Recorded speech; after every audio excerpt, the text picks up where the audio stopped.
Nahihirapan ka bang huminga tuwing umuubo? Aba, baka may whooping cough ka na.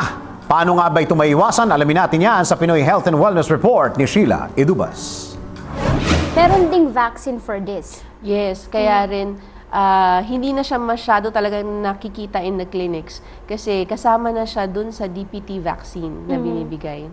At itong vaccine na to, ilang taon or ilang buwan usually ito tinuturok sa mga bata? Ito yung kasama sa mga pangunang bakuna starting at 6 weeks old yung baby. Binibigay to in combinations na usually.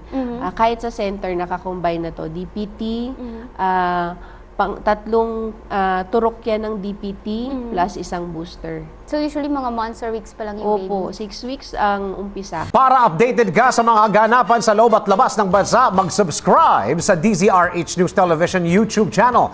Mag-like, share, comment at i-ring ang bell para araw-araw updated ka.